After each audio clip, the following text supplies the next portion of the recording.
God, if you let me up out this flood, I swear I won't respond to my baby mamas no more.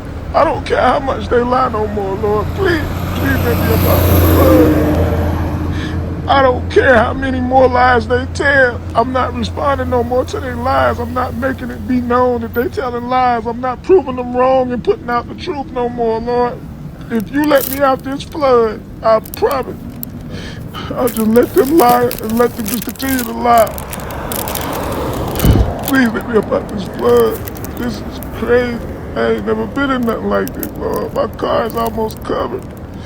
Help me out.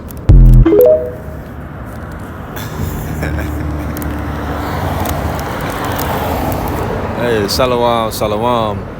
First and foremost, I want to start by giving all praise, honor, and glory unto Yahweh, Bahashem, Yahweh Shai, Bahashem Rakah Kodash. Double honors to the apostles and elders of Great Millstone. Salutations, peace, blessings, and safety to the hopeful elect. Shalom, this is Brother Abayah with another lesson through the spirit, power, and mercy of Yahweh Bahashem Yahweh Shai. Lord willing, this lesson is edifying. It's gonna be a quick hit, just on my little lunch break out of short time, so I'm gonna try to get through it. But yeah, you seen the clip, man. Jake don't never want to call on Yahweh Bahashem Yahweh Shai until they in some shit, until they in deep waters. Jake don't never want to get serious until shit gets serious. But that's the whole thing, man.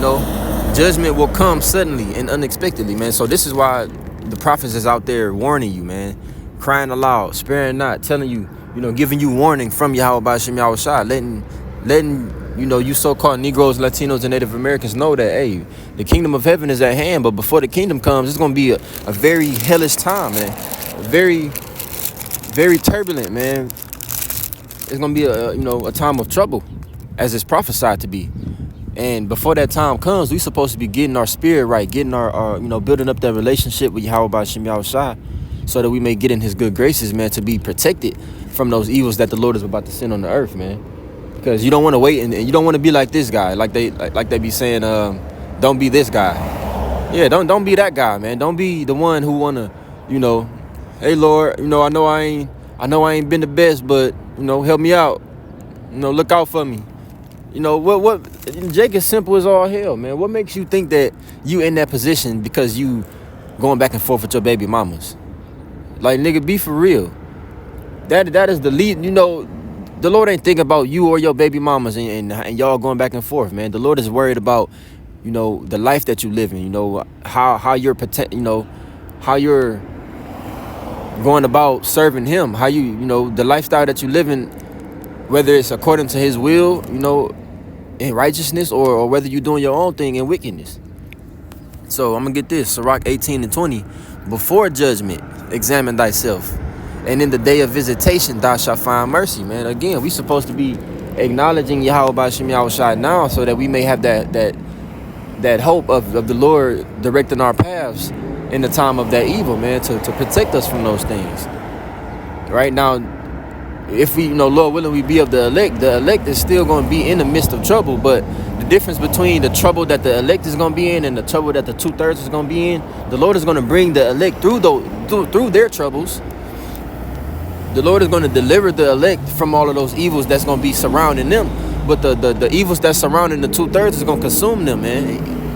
The 2/3 is going to be consumed with all of the evils that the Lord is going to bring, all of the plagues, right? You have 2/3 that's going to perish of famine.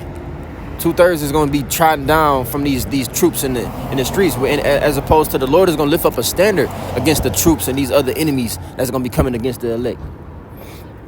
The Lord is going, the elect may go a period of time without eating, but then eventually the Lord is going to provide for the elect, and they're going to have food and water because he said he was going to provide it. But that's only because those who remembered Yahweh Bahashem Yahweh Shai are the ones who are going to be remembered in the time of affliction. It says, humble thyself before thou be sick, and in the time of sins show repentance, man. In the time of sins, not in the time of judgment.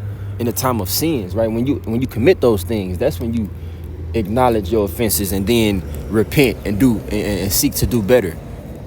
Changing your ways and the way that you do things. Proverbs 1:24. It says, because I have called and ye refused, I have stretched out my hand and no man regarded, right? And the Lord is doing that by way of his prophets, you know, giving that warning, giving that reproof. But there's going to come a time where the Lord is going to make the tongues of the prophets cleave to the roof of their mouths, meaning there's not going to be any more reproving, any more warning, any more, you know, any more correcting, because the things that the prophets are warning from, those things are going to be in full effect, and it's not going to be no more time. It's like you warning somebody, hey, the building is on fire, get the fuck out. It's only so long you're going to sit there and warn somebody, because you have to get to safety yourself, right? And then that fire is blazing, it's being fed by that oxygen, so it's growing, so you got to get out of Dodge.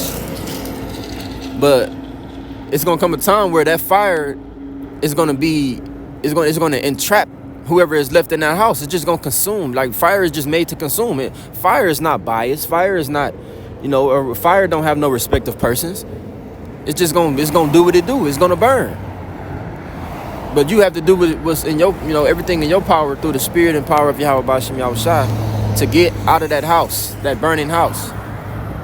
It says, but ye have set at naught all my counsel and with none of my reproof, right? They don't want to hear what the prophets got to say. They're not regarding what we got to say. You know, they think this truth is expendable. They think it's just something you can push off and come back to when you need it. Well, you're going to find out otherwise, man. It says, I will laugh at your calamity. I will mock when your fear cometh. Now, I don't know if this dude was serious that was recording this video, or if that was actually even the voice of the person who was recording the video. Maybe it was a voiceover, I don't know. But the point is, there's going to be situations like that and worse, much, much worse. Right? Just being surrounded by water, your car being flooded out, that is the least of the worries that you have to look forward to, man. It's going to get real ugly and real nasty out here, man. To the point to where you may not, you ain't going to be able to record. You ain't going to be able to do none of that, man. But guess what? Jake's still going to be crying out. They still going to be asking the Lord, please get me out of this situation. If you get me out of this situation, I'll do this, I'll do that. But no, you had a chance to get right. You had a chance to fix your ways. Like the scriptures say, let the wicked forsake his way and the unrighteous man his thoughts, and return unto me, and I will abundantly pardon. This is before those evils, right? Remember now thy creator in the days of thy youth, before the evil days draw nigh. It says, verse 27, when your fear cometh as desolation, and your destruction cometh as a whirlwind, when distress and anguish cometh upon you, then shall they call upon me, but I will not answer. They shall seek me early, but they shall not find me, right? And this is the Lord giving you that reciprocation, man. You didn't acknowledge the Lord. You didn't take heed to him. You didn't listen to him. You didn't answer his call. So the Lord gonna treat you the same way you treated him. But it's gonna be much worse, the Lord treating you the same way. It says, for that they hated knowledge and did not choose the fear of the Lord Yahweh, right? Because, you know, again, you have a choice. Before those things come, you have a choice whether you're going to take heed and actually apply the things that the Lord is graciously giving you, or you're going to disregard it and look at it as nothing and go chase that career, or go chase that bag, go get them hoes, you know, go try to build up your life in this wicked ass society that's failing. That's going to be you crying out, oh, please, God, get me out of this. I ain't never asked for anything from you, Lord, but please get me out of this situation. The Lord ain't gonna hear you, man. Matter of fact, the Lord gonna laugh at you by way of his prophets, man, because you were told. You was the one mocking and scoffing and taking, you know, this thing lightheartedly. Well, guess what? You're gonna be taken lightheartedly. Hosea 5:15. I will go and return to my place till they acknowledge their offense and seek my face. In their affliction, they will seek me early. Okay? And that when you go into that word early, it means earnestly. Meaning there's a sense of desperation. There's a sense of now you're serious. Okay? When you're doing something earnestly, matter of fact, I got the definition real quick. It's like it says with sincere and intense conviction. Seriously. Okay? Now, again, Jake only gonna get serious when shit gets serious. But guess what? It's too late at that point. All right? You don't wait until you're in a position of affliction to want to seek the Lord. It says, seek the Lord while he may be found. Call ye upon him while he is near. Because when that affliction is there, the Lord is only going to be present or near unto those who are, acknowledging him in a time of prosperity, in a time of peace, in a time of, when there was no affliction. All right, I'm going to close out with this. Sirach 5 and 7. Make no tarrying to turn to the Lord, and put not off from day to day. Yeah, don't procrastinate. Don't push this off. The Lord is not something you can push off, man. Or someone you can push off. The Lord is not someone you can just call on whenever just because you need him. No, you call on the Lord in everything to give thanks, to ask for mercy, for forgiveness, to ask to get out of situations, not just only to get out of situations. You just thank the Lord just throughout the day. All right, it says, for suddenly shall the wrath of the Lord come forth, and in thy security thou shalt be destroyed and perish in the day of vengeance. Because in your security you was proud, in your security you was foolishly confident, thinking that you can get yourself out of these situations. But then once you realize, damn, I can't get myself out of this situation, I do need help. But guess what? You didn't acknowledge that you need that help before that thing that you need help from came. All right, so this is just a warning, to you Israelites. Get right before you in that time of trouble, man. Before you in deep water, call on the Lord. All right, Lord willing, this is edifying. And with that, I'm going to give all praise, honor, and glory to Yahweh, by Hashem Yahweh Shai, by Hashem Kakadash. Double honors to the apostles and elders of Great Millstone. Salutations, peace, blessings, and safety to the hopeful elect. Hey, DTA, Bible Ball. Calm down, Charlotte. Till next time, Shalom.